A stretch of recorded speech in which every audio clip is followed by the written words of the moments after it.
Hello my dear friends. मैं सुरेंद्र सिंह आपका हार्दिक स्वागत एवं अभिनंदन करता हूं अपने यूट्यूब चैनल एसएम क्लासेस में। एसएम क्लासेस हमारा एक नया यूट्यूब चैनल है और इसके माध्यम से हम आपको विभिन्न प्रतियोगी परीक्षाओं की तैयारी करवाएंगे और विभिन्न प्रकार के कंटेंट और लेटेस्ट जो भी भर्ती आएगी उसकी जानकारी हम देंगे। मैं आपको इस YouTube चैनल के माध्यम से पॉलिटी पढ़ाऊँगा और बाकी जितनी भी अतिरिक्त हमारी फैकल्टी होगी वो अन्य सब्जेक्ट को पढ़ाएगी। हमारा डिजिटल प्लेटफॉर्म पर यह पहला एक्सपीरियंस होगा और इस एक्सपीरियंस में मुझे लगता है कि कुछ खामियां भी रहेगी, कुछ गलतियां भी होगी, तो आप उन गलतियों को कृपया नज़रअंदाज करें और जो आपको लगता है कि ये कमी है या यहाँ सुधार की आवश्यकता है या ये कुछ इस अलग प्रकार से समझाया जा सकता है या कुछ नए प्रकार से समझाया जा सकता है, तो आप इसकी जानकारी हमें कमेंट सेक्शन में दे सकते हैं। अगर लगता है कि भाई अगर कमेंट सेक्शन में आपकी जानकारी नहीं पहुंच पा रही है तो आप हमारे नीचे दिए गए डिस्क्रिप्शन में टेलीग्राम चैनल पर भी जुड़ सकते हैं, उसके ज़रिए आप अपना कमेंट हम तक पहुंचा सकते हैं। मैं आपको पॉलिटिव से की जानकारी दूंगा। हालांकि ये माना जाता है कि एक अच्छा शिक्षक वही है जो अपने विषय का उम्र भर विद्यार्थी बना रहे। तो मैं भी एक इस पॉलिटिक्स से राज्य व्यवस्था भारतीय संविधान का एक शिक्षक नहीं हूँ, एक अभ्यर्थी हूँ, एक छात्र हूँ और एक छात्र होने के नाते जो जितनी मुझे जानकारी है, जितनी मुझे समझ है उतनी मैं आप तक पहुँचा दूँगा। और अगर उसमें भी अगर आपको कमी लगे या आपको लगे कि थोड़ा सुधार हो सकता है तो आप हमें बता सकते हैं। मैं सबसे पहले आपको पॉलिटी शब्द से परिचित करवाता हूँ। पॉलिटी शब्द का हिंदी रूपांतरण होता है राज व्यवस्था। राज व्यवस्था अगर हम एक साधारण शब्द में, एक साधारण परिभाषा के रूप में, भाषा के रूप में देखा जाए तो ये दो शब्दों से मिलकर बना, एक तो राज, एक है व्यवस्था। राज का अर्थ हो गया है संविधान से संबंधित, संविधान, और व्यवस्था उसको लागू करना या उसके नियमों को, उसकी जानकारी को या विधान के रूप में समझाना। अगर इसे हम सामूहिक रूप से देखें तो संविधान से तात्पर्य है कि ऐसी व्यवस्था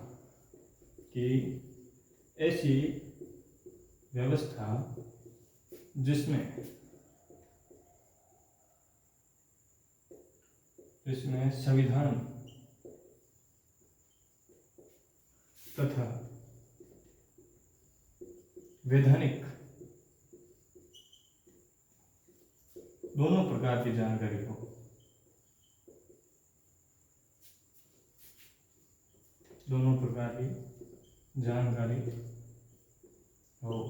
वह राज्य व्यवस्था कहलाता है।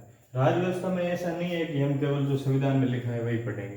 राज्य व्यवस्था में हम उस जानकारी को भी पढ़ेंगे जो वैधानिक है, अर्थात कुछ आयोग ऐसे हैं जो जिनका उल्लेख संविधान में नहीं है, ऐसे कई कानून हैं जिनका उल्लेख संविधान में नहीं है, या कुछ ऐसे जो भारतीय संविधान की परंपरा से जो चले हुए आ रहे नियम है, कुछ प्रणाली है, कुछ कानून है, कुछ व्यवस्था है, वो अगर संविधान में नहीं है तो उन्हें वैधानिक तौर पर देखा जाएगा। वैधानिक का अर्थ होता है कानूनी। जो वैधानिक तौर पर है वो भी इस राज्य व्यवस्था के अंतर्गत पढ़ी जाएगी और जो संवैधानिक जिसका उल्लेख है वो भी इस राज्य व्यवस्था के अंतर्गत पढ़ी जाएगी। अब मैं आपको बताता हूँ कि अपना सिलेबस क्या रहेगा।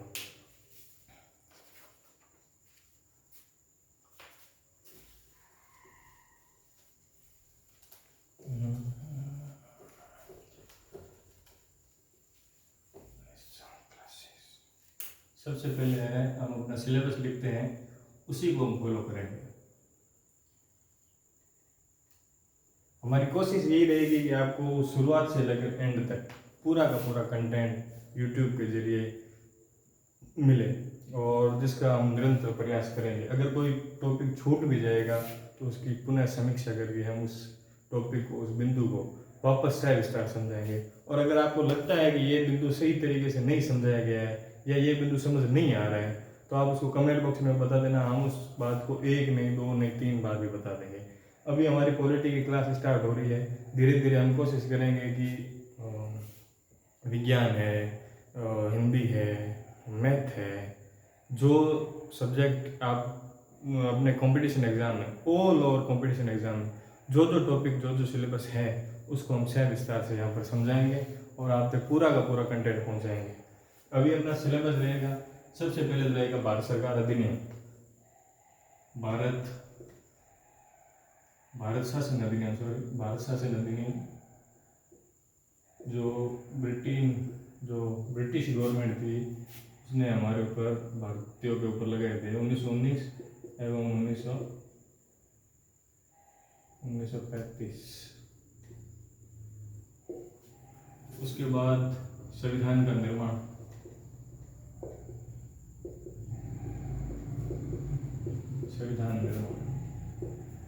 जिसमें इसकी होगी शामिल होगी विशेषता के बाद इसमें जो सबसे पहले उद्देश्य प्रस्ताव आया था वो उद्देश्य प्रस्ताव, वो भी हम इसमें शामिल करेंगे। जब भारतीय संविधान का निर्माण हो गया है तो अब इसमें देखेंगे कि भारतीय संविधान की विशेषताएं क्या है।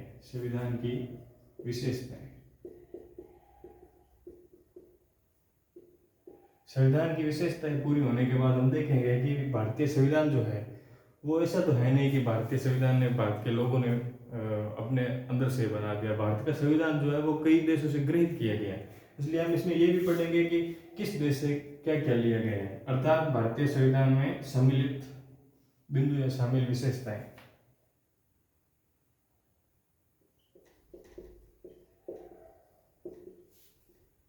संविधान में सम्मिलित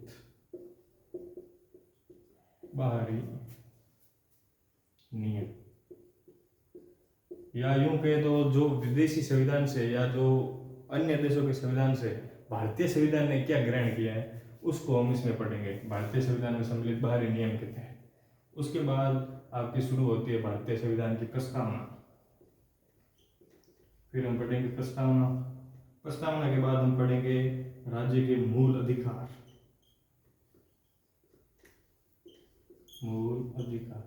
हालांकि प्रस्तावना के बाद एक नागरिकता बिंदु और दिया गया है, लेकिन नागरिकता से जो अनुच्छेद 5 से अनुच्छेद 11 तक है उसमें से अधिकतर अब तक प्रश्न आए नहीं है, तो हम उसको पढ़ेंगे नहीं। प्रस्तावना के तुरंत बाद हम पढ़ लेंगे भारतीय संविधान के भाग और अनुसूचियां। मूल अधिकार के बाद होते हैं आपके मूल कर्तव्य, जो भारतीय संविधान में 11 मूल कर्तव्य दिए गए हैं कि प्रत्येक भारतीय नागरिक का ये कर्तव्य होता है कि, हालांकि अब कितने कर्तव्यों का पालन किया जा रहा है वो एक अलग बात है, बाकी है। उसके बाद है नीति निर्देशक तत्व, राज्य के नीति निर्देशक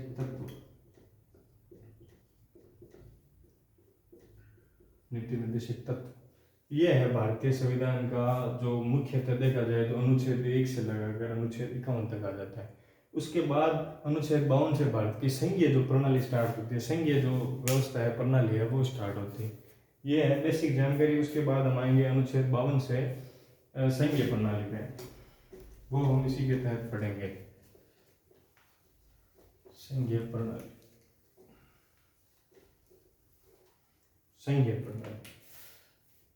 प्रणाली में सबसे पहले स्टार्ट होता है अनुच्छेद 52 से राष्ट्रपति। हम पढ़ेंगे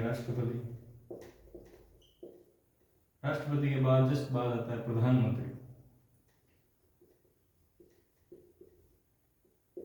राष्ट्रपति के साथ ही उपराष्ट्रपति पढ़ लेंगे, इसलिए राष्ट्रपति के बाद प्रधानमंत्री होगा उपराष्ट्रपति।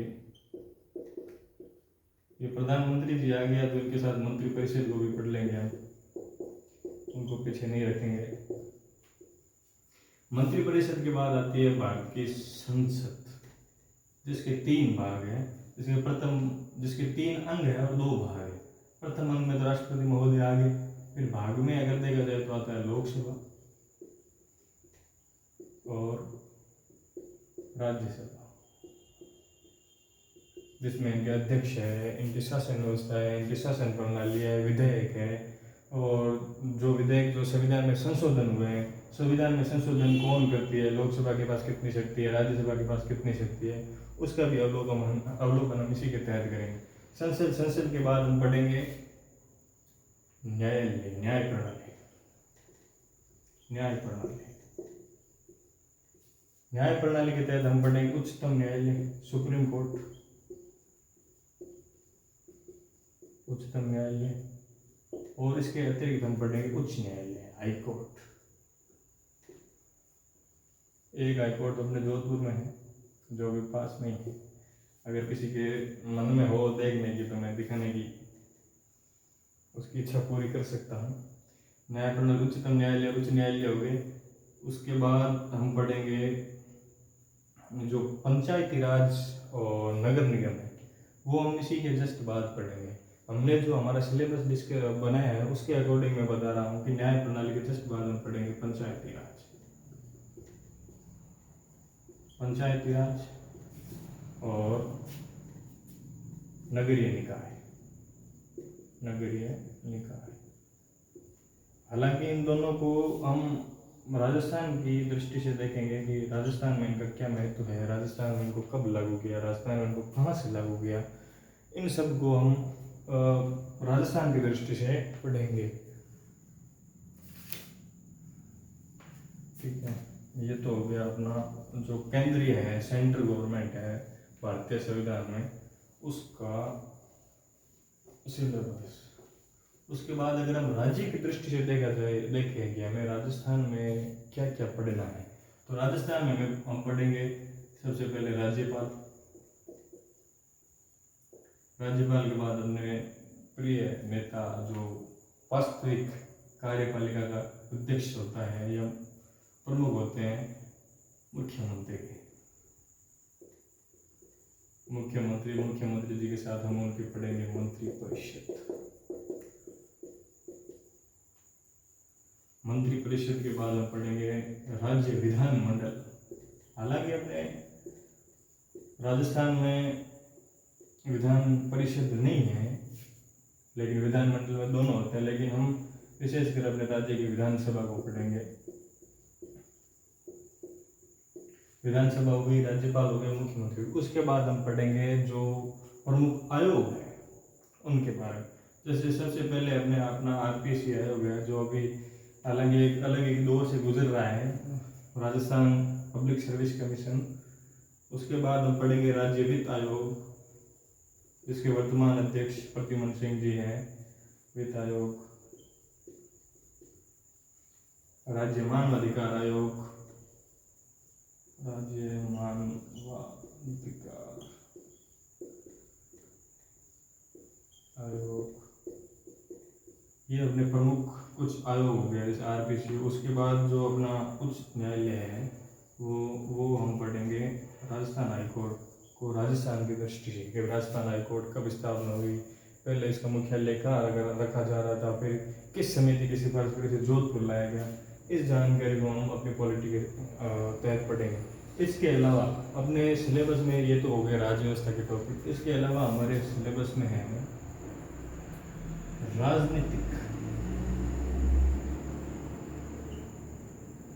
राजनीतिक व्यवस्था, या यूं कहे तो राजनीति विज्ञान।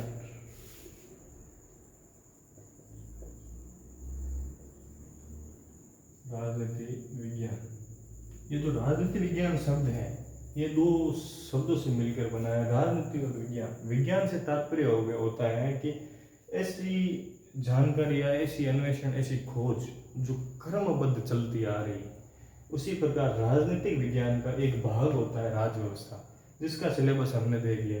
लेकिन राजनीतिक विज्ञान में मुख्यतः कुछ ऐसे बिंदु हैं जो बहुत ही कम पूछे जाते हैं, या किन्हीं विशेष जो एग्ज़ाम होते हैं, जो विशेष प्रतियोगिता परीक्षा होती है, उनमें पूछा जाता है।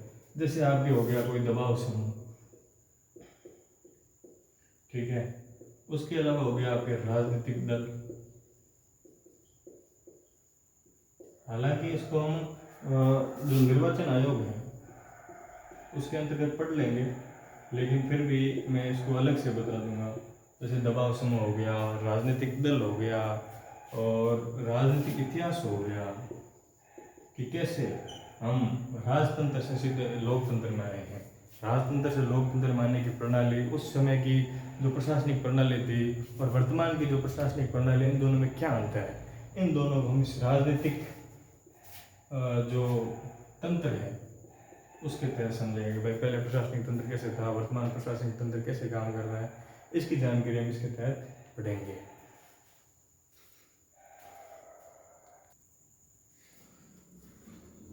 राजनीतिक तंत्र, इसके तहत हम राजनीतिक विज्ञान पढ़ लेंगे। इसके बाद ये जो राज्य व्यवस्था है,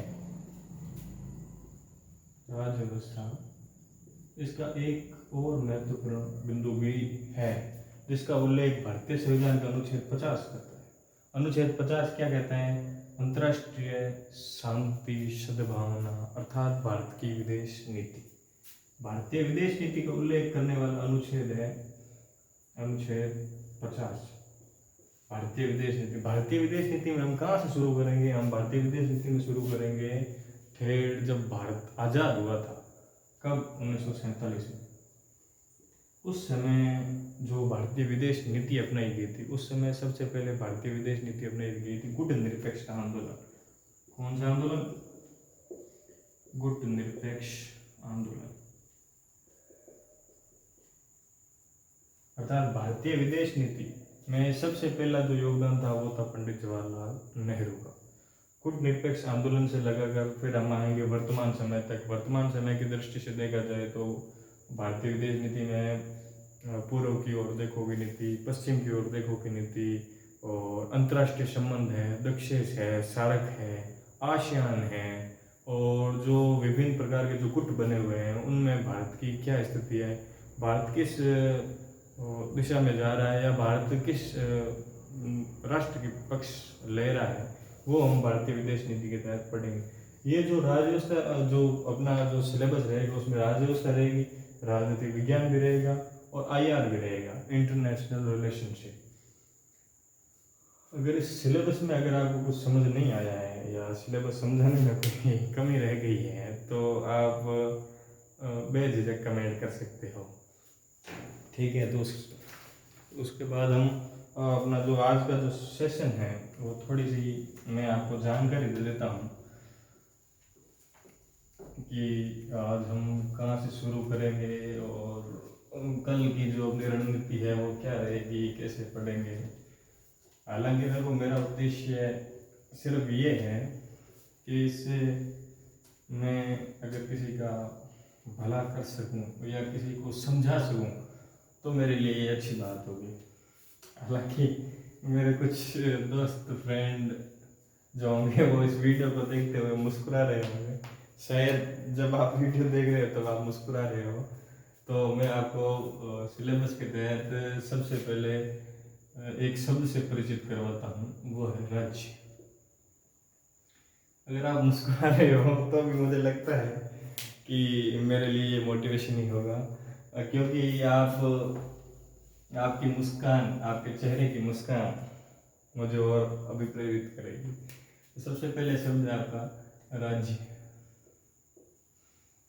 राज्य शब्द, राज्य शब्द हम वर्तमान समय में देखा जाए तो हम किसी स्टेट के लिए यूज करते हैं राज्य शब्द। जैसे कि भाई राजस्थान एक राज्य है, गुजरात एक राज्य है, मध्य प्रदेश एक राज्य है, तो पश्चिम बंगाल एक राज्य है। लेकिन अगर हम संविधान की दृष्टि से देखें, अगर हम पॉलिटी, अगर राज्य व्यवस्था की दृष्टि से देखें तो यह राज्य शब्द का अर्थ होता है देश, देश से होता है। जैसे भारत एक राज्य है, ठीक है, भारत एक राज्य है, USA एक राज्य है, ब्रिटेन एक राज्य है, और ऑस्ट्रेलिया एक राज्य है। संविधान की दृष्टि से हम उसके लिए राज्य शब्द का प्रयोग करेंगे। राज्य शब्द का अर्थ होता है कि जिसमें निश्चित जनसंख्या हो, या जिसकी निश्चित तो अगर हम नहीं कहें तो भी इतना कोई विशेष प्रभाव नहीं पड़ता है, लेकिन जिसकी जनसंख्या हो, ठीक है, वहाँ पर किसी एक सत्ता का अधिकार हो, एक सत्ता का अधिकार हो, चाहे वहाँ पर कोई लोकतंत्र हो या राजतंत्र हो, लेकिन वहाँ पर किसी एक सत्ता का अधिकार होता है, उनकी एक निश्चित भूमि होती है, निश्चित भूमि होती है जिसका एक निश्चित आकार, निश्चित पैमाना होता है। जनसंख्या हो गई, फिर सत्ता का अधिकार हो गया, फिर निश्चित भूमि हो गई, उसके बाद बचता है वहाँ के लोगों की भाषा, बोली, पहनावा, यानी कि लोगों की एकमतता, लोगों की एकमतता। अगर किसी एक निश्चित स्थान विशेष के लिए शब्द का प्रयोग किया गया है राज्य, उसमें होनी चाहिए जनसंख्या, सत्ता किसी एक निश्चित सत्ता का अधिकार, एक निश्चित भूमि और लोगों की एकमतता, यानी कि लोगों की, वहाँ पर रहने वाले लोगों की एकमतता होनी चाहिए कि हमारा जो सत्ता अधिकारी है उसे हम मानते हैं और वो जो नियम बनाएगा वो हमारे लिए उचित होगा। ये राज्य शब्द है, राज्य शब्द से ये एक वर्तमान में एक समानता रखता हुआ एक शब्द है जिसका नाम है संप्रभुता। शायद आप इस शब्द से परिचित होंगे, संप्रभुता। संप्रभुता शब्द का अर्थ होता है कि, सॉरी माफ कीजिएगा, शब्द का अर्थ होता है कि जिसकी एक निश्चित जनसंख्या हो। क्या हो? निश्चित जनसंख्या, निश्चित जनसंख्या। उसके अलावा उसके पास निश्चित भूभाग हो कि भाई ये निर्धारित भूमि मेरी है और इस भूमि का मालिक मैं हूं, निश्चित भूमि। उसके बाद उसके पास होनी चाहिए निश्चित जनसंख्या हो गई, भूमि हो गई। उसके बाद उसके पास होनी चाहिए सरकार। क्या होनी चाहिए? सरकार। और चौथा और मेन जो सबसे महत्वपूर्ण शब्द है वो इस संप्रभुता की महत्ता को बताता है, इसकी महानता को बताता है, और वो है बाह्य किसी भी शक्ति का नियंत्रण नहीं होना, अर्थात बाह्य शक्ति का अभाव। एक्सटर्नल जो शक्ति होती है, एक्सटर्नल जो पावर होती है वो यहाँ पर नहीं होती है, बाह्य शक्ति का अभाव। बाह्य शक्ति निश्चित जनसंख्या होगी। जैसे अपना भारत एक संप्रभु राष्ट्र है, भारत जो है वो संप्रभु राष्ट्र, भारत आज़ाद हुआ था सन 1947 को। शायद आप में से कोई ऐसा होगा जिसको अपनी आज़ादी की डेट याद नहीं है। 15 अगस्त 1947 भारत बना था। उस समय संप्रभु नहीं हुआ था, उस समय केवल ब्रिटेन के अधिकार से मुक्त हुआ था। वो सिर्फ आज़ाद हुआ था, स्वतंत्र हुआ था, लेकिन संप्रभु नहीं हुआ था। क्योंकि जो भारत में जो उस समय जो नियम जो चल रहे थे, जो भारतीय जो संविधान में, उस समय भारत का संविधान नहीं था, तो भारत की जो भी कार्य प्रणाली है, प्रशासनिक गतिविधियां हैं, वो एक जो ब्रिटेन की जो नियमावली थी उसके अनुसार चल रही थी। क्योंकि भारत का संविधान था नहीं, इसीलिए भारत संप्रभु नहीं हुआ। भारत संप्रभु हुआ 26 जनवरी 1950 को। जिस दिन भारत का संविधान लागू हो गया उस दिन भारत संप्रभु हो गया था। तब तक भारत संप्रभु नहीं था, तब तक भारत था एक डोमिनियन स्टेट। डोमिनियन, हालांकि राइटिंग इतनी विशेष नहीं है। डोमिनियन स्टेट, डोमिनियन स्टेट का मतलब होता है कि ऐसा देश, ऐसा राष्ट्र, ऐसा राज्य है जो स्वतंत्र तो है, उसकी खुद की सरकार भी बन चुकी है, क्योंकि उस समय भारत में संविधान सभा का गठन हो चुका था। हालांकि मतलब ये होता है कि एक तरीके से देखा जाए तो आप गुलाम तो हो, आप गुलाम हो, आज़ाद भी हो, दोनों होती है। कैसे कि आप आज़ाद हो, आप कहीं भी घूम फिर सकते हो, आ जा सकते हो, लेकिन जो आपका पहनावा होगा, जो आपकी बोली चाली होगी, जो आपका काम करने का तरीका होगा, वो हम निर्धारित करेंगे। वो होता है डोमिनियन स्टेट के तहत। जैसे ब्रिटेन का डोमिनियन स्टेट भारत था, और जो अपना पड़ोसी राष्ट्र है पाकिस्तान, वो 1956 तक डोमिनियन स्टेट था। क्योंकि 1956 तक पाकिस्तान का संविधान नहीं बना था, अपने भारत का संविधान बनकर लागू हो गया था 26 जनवरी 1950 को। तब तक डोमिनियन स्टेट था। भारत में जो भी कामकाज हो रहे थे, जो भी प्रशासनिक गतिविधियां हो रही थी, वो ब्रिटेन के नियंत्रण में हो रही थी, ब्रिटेन की नियमावली के अनुसार हो रही थी। ब्रिटेन के जो प्रशासनिक तंत्र है, जो उनकी विधि विधान है, उसके अनुसार हो रही थी। जिस दिन भारत का संविधान बनकर तैयार हो गया था 26 नवंबर 1949 को, जिसको लागू किया गया 26 जनवरी 1950 को। उस दिन भारत वास्तविक रूप से संप्रभु राष्ट्र बन गया। और संप्रभु राष्ट्र की आप वर्तमान में देख सकते हो निश्चित जनसंख्या है, जिसके बारे में कहने की आवश्यकता नहीं है मेरे हिसाब से, क्योंकि हम वर्ल्ड रिकॉर्ड बना चुके हैं। उसके बाद आती है अपनी निश्चित भूमि, क्योंकि अपने पास भारत की जो निश्चित भूमि है वो पूरी एक निश्चित भूमि है, 22,716 किलोमीटर इसकी जो पूरी बाउंड्री है वो आती है। उसके बाद भारत की निश्चित सरकार है, आप देख ही रहे हो पिछले लगभग 11-12 सालों से तीसरी बार मोदी जी ने वापस अपनी सरकार बना ली है। उसके बाद है बाह्य शक्ति का अभाव। अपने भारत पर किसी भी प्रकार की बाह्य शक्ति का कोई भी प्रभाव नहीं है। हम पूर्ण रूप से आज़ाद है, स्वतंत्र है, ना तो हम किसी देश के गुलाम हैं और ना किसी देश की हमें तवज्जो करने की आवश्यकता है। क्योंकि जब भारत आज़ाद हुआ था 15 अगस्त 1947 को, तो उस समय भारत के सामने सबसे बड़ी जो दिक्कत थी वो थी कि विश्व की दो महाशक्तियाँ अमेरिका और रूस, दोनों का अपना अलग अलग संगठन था, दोनों के पास पूर्ण शक्तियाँ थी। अब भारत जब नया नया आज़ाद हुआ ही था, उसके सामने एक सबसे बड़ी प्रॉब्लम थी कि अगर हम यूएसए की तरफ जाए तो रशिया मारे, रशिया की तरफ जाए तो यूएसए मारे। इसलिए उस समय पंडित जवाहरलाल नेहरू ने एक नए तरीका निकाला और तीसरी तरफ चले, गुट निरपेक्ष आंदोलन, कि हम किसी भी गुट में शामिल नहीं हैं। वो जो प्रणाली थी वो हमारी सरकार ने बाह्य शक्तियों के अभाव हेतु चलाई थी।